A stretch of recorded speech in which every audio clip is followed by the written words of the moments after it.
Hello, this is Dr. Grande. Today's question is, can I analyze the case of Lawrence DeLisle? Just a reminder, I'm not diagnosing anybody in this video, only speculating about what could be happening in a situation like this. If you enjoy this video, please like it, subscribe to my channel, and consider supporting me on Patreon. I'll put the link to Patreon in the description for this video. First, I'll look at the background of this case, move to the timeline of the crime, then offer my analysis.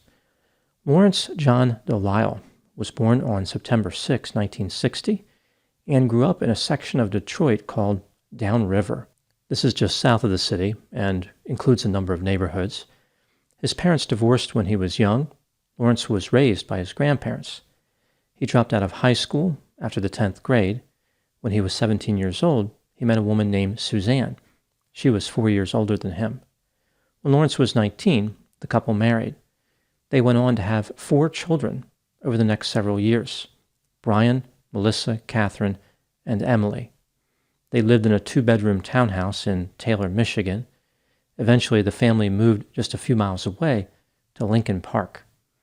Lawrence earned $31,000 a year working at a tire store in Lincoln Park. He was the service manager. He mostly worked on brakes and front suspensions. Lawrence's father, Richard, owned a 1977 Ford station wagon. On February 9, 1988, Richard retrieved a .38 caliber revolver and drove the station wagon to a park in Trenton, Michigan. Here, he used the revolver to bring an end to his own life. Lawrence obtained the station wagon from his stepmother after his father's death. It became the family vehicle. Richard's blood was still in the car. Now moving to the timeline of the crime.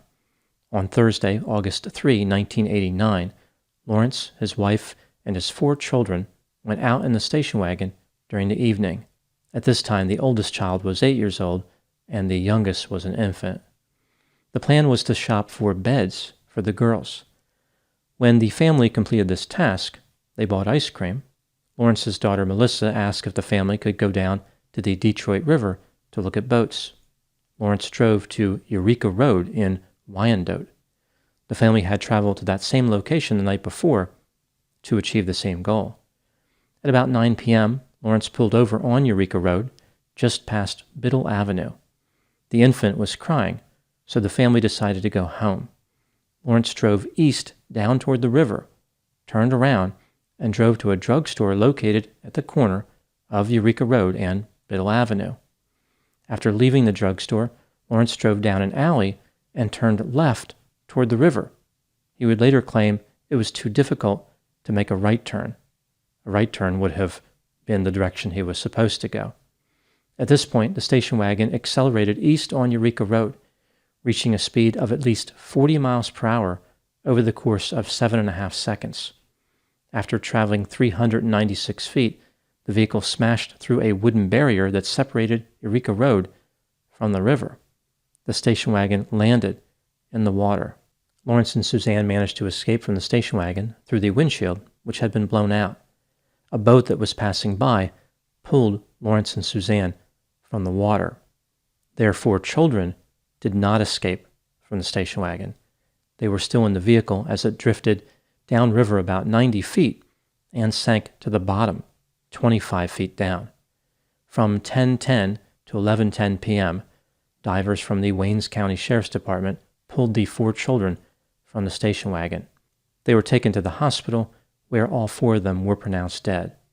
Lawrence told the police that 2 factors caused him to drive into the river.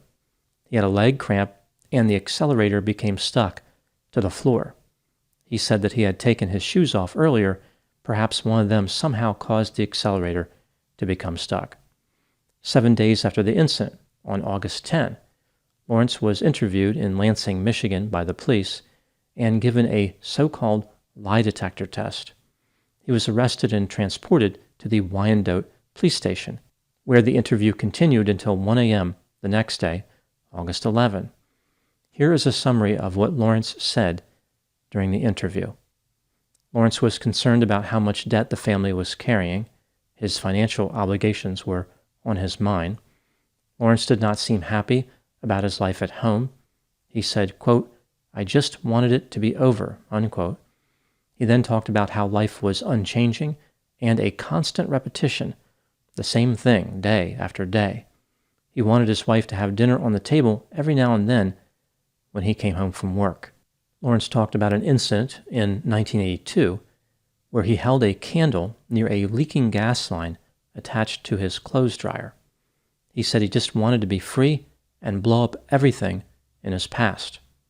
I'm pretty sure that he could have blown up his present and future as well. When questioned about the incident involving the station wagon in the river, Lawrence said that he was unable to apply the brakes as the station wagon was moving toward the river. He said, "I didn't want to. I don't know why. I didn't mean to hurt my babies. I didn't even realize they were in the car. My mind just went blank." Lawrence made other statements that did not appear to be consistent with a blank mind. For example, as the station wagon went down the road, Lawrence said he was thinking about how much he hated that car due to its connection with his father's death, and he was thinking that he would not have to pay bills every week. As his wife tried to grab the steering wheel, Lawrence was thinking, "Leave me alone, get rid of this blank car."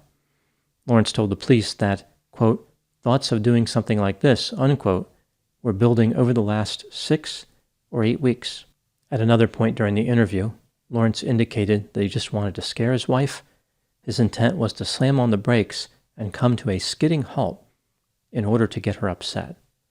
Toward the end of the interview, Lawrence said that he deserved execution or imprisonment without a trial.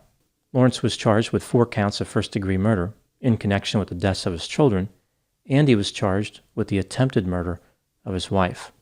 An attorney representing Lawrence filed a motion to suppress the statement that Lawrence had made to the police.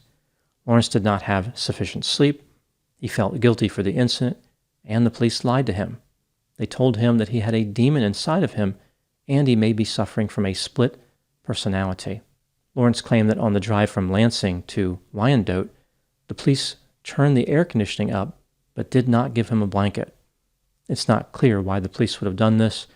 Maybe they were trying to freeze out the split personality demon. In December 1989, a judge ruled that Lawrence's statement was inadmissible. The police used improper techniques in order to obtain it. Various media outlets filed a motion to get the interview tapes, and the motion was granted. The media printed various quotes directly from the tapes, but they were not allowed to play the tapes for the public. In June 1990, Lawrence DeLisle went on trial. His wife Suzanne testified that prior to the incident, her husband's leg had cramped. Lawrence pulled the station wagon over and rubbed his leg for several minutes. Suzanne said that after they left the drugstore, Lawrence yelled out, saying that his leg was cramping up. As they were driving down Eureka Road and the car was accelerating, Suzanne reached over and pulled her husband's leg off the accelerator by a couple of inches. Yet the car continued to speed toward the river. Lawrence DeLisle was found guilty on all charges. During his sentencing hearing on August 1, 1990, Lawrence read a statement in court. He said, quote, "A father's job is to protect his children, and I failed. I panicked. I froze. That is my guilt, not murder. I was paralyzed with shock and unable to react. That is my crime," unquote. Lawrence was sentenced to 5 life terms without the possibility of parole. The judge gave him the sentence, but was not confident that Lawrence was actually guilty.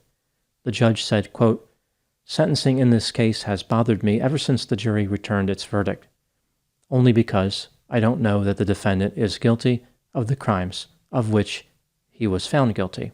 Did I err in not changing venue based upon extensive media coverage of this case?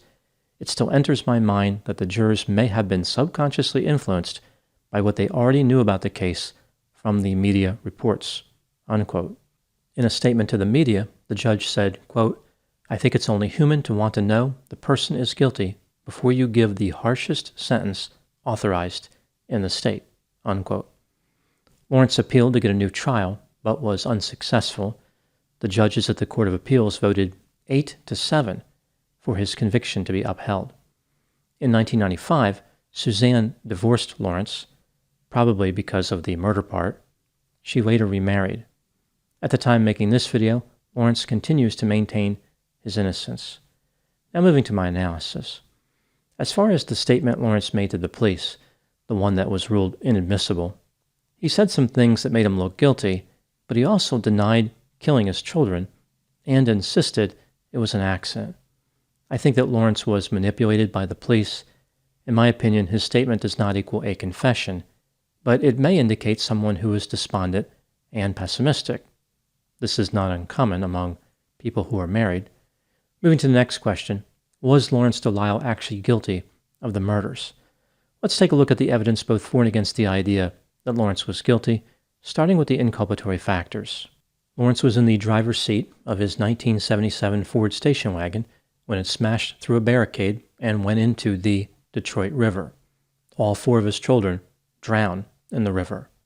There is no indication that Lawrence attempted to activate the brakes or to steer left or right, even though he had about 7 seconds to react.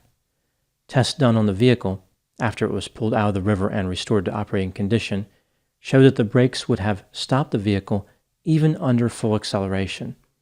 It's particularly surprising that Lawrence would not activate the brakes considering he worked on brakes for his job.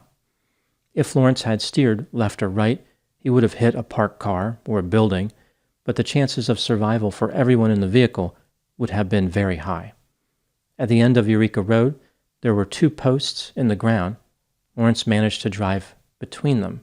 There is no good reason that Lawrence should have made a left from the alley next to the drugstore instead of turning right and heading home. The station wagon could have easily made this right turn. It was one of those vehicles equipped with a steering wheel that could turn either way. The excuse that Lawrence gave for ending up in the river had many different components. He said that he made a left turn out of the alley because he misjudged the turn. At this point, he had a leg cramp, his foot slammed on the accelerator, something caused the accelerator to get stuck. Lawrence pulled his leg off the accelerator, but the car did not slow down. Here we see a number of unlikely events which just happened to coincide in the worst possible place along the family's journey that night. The incident occurred on August 3. The day before, August 2, Lawrence and his family had been on Eureka Road. They tried to get to a park to look at boats. One cannot access the park from Eureka Road, yet, on August 3, Lawrence once again drove down Eureka Road ostensibly to get to the park. Why did he drive down the same road again when he knew he could not achieve his objective? Moving to the exculpatory factors, Lawrence's daughter Melissa was the one who asked about watching the boats. This idea did not come from Lawrence. Suzanne corroborated her husband's story about what happened. She said that when they drove down Eureka Road, Lawrence was rubbing his leg. When the station wagon accelerated, she managed to pull her husband's foot off the accelerator a couple inches, but the car kept accelerating. An examination of the station wagon revealed 3 defects: a kink in the accelerator cable, a broken engine mount, and one of the throttle plates appeared to stick. In one of the tests performed by the police after the incident, the accelerator became stuck. It's a real testament to the quality of 1970s Ford vehicles that one of their cars could be submerged in a river and still be capable of killing more people. When considering all the evidence in this case, do I think that Lawrence was guilty? Yes, I believe he was guilty beyond a reasonable doubt, but I do not believe he received a fair trial. 5 of the jurors knew about the suppressed statement that Lawrence had made to the police. This probably influenced their decision. Moving to the last question, what do I think happened in this case? This is just a theory, my opinion. Lawrence was having a rough time financially and with his life at home. His father's unfortunate death and the reminder of this death in the form of the station wagon only made the situation worse. Lawrence was looking for a way out of the situation, but he wasn't actively planning on committing murder. After driving to Eureka Road on August 2, 1989, Lawrence realized how easy it would be to drive right into the river. When his daughter Melissa came up with the idea to return to Eureka Road on August 3, Lawrence decided he was going to make his move. He set up his story by pretending to have a problem with his leg. After turning toward the river, he pretended to have a cramp, pushed the accelerator to the floor, and navigated the vehicle between 2 posts in order to ensure it ended up in the river. Now moving to my final thoughts. Sometimes the daily grind of working and spending time at home can be too much for certain people. The number of people who depended on Lawrence increased over the course of just a few years, instead of failing at various steps along the way, like losing his job or yelling. Lawrence failed all at once. This catastrophic failure led him to committing an unthinkable quadruple murder. Those are my thoughts on the case of Lawrence DeLisle. Please put any opinions and thoughts in the comments section. They always generate an interesting dialogue. As always, I hope you found my analysis of this topic to be informative. Thanks for watching.